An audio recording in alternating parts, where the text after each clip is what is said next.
Now, let's marvel at this ridiculous piece from the Washington Post about life on Martha's Vineyard and Nantucket being disrupted after migrant workers were shackled and boarded onto Coast Guard boats, igniting fear among undocumented workers, they call them, who form the backbone of the island's workforce. Corey, is this not the same community in Martha's Vineyard that called in authorities when a few dozen illegal immigrants were sent their way from Florida? I mean, they were removed within a couple of days, if I remember correctly, and now we're supposed to feel sorry for them because their cheap labour's gone? Yeah, they're afraid that they're not going to have their low-cost labor. The elites over there want people to mow their yards and to serve them at the dinner table.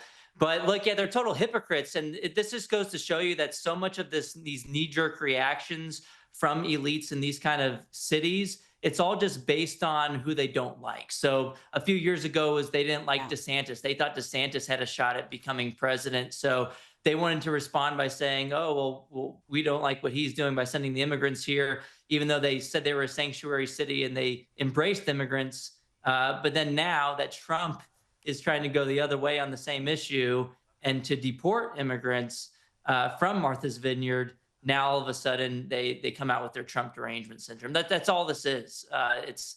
It's more of a political argument than anything else.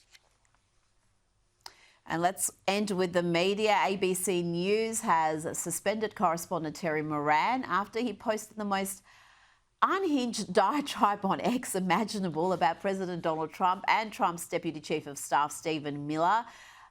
Corey, this was a crazy rant. He wrote, and he's deleted this, but the damage is done. He wrote, amongst other things, Miller is a man who is richly endowed with the capacity for hatred. He's a world-class hater.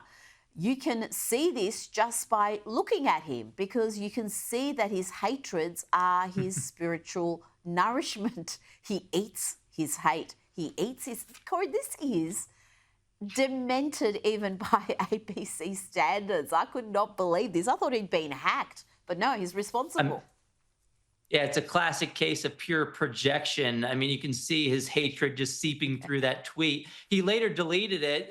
Maybe he was drunk when he was tweeting this. I don't know what happened, but it's very surprising to me that ABC is actually doing something about it. I would have figured that he would have got a promotion at this left-wing news outlet.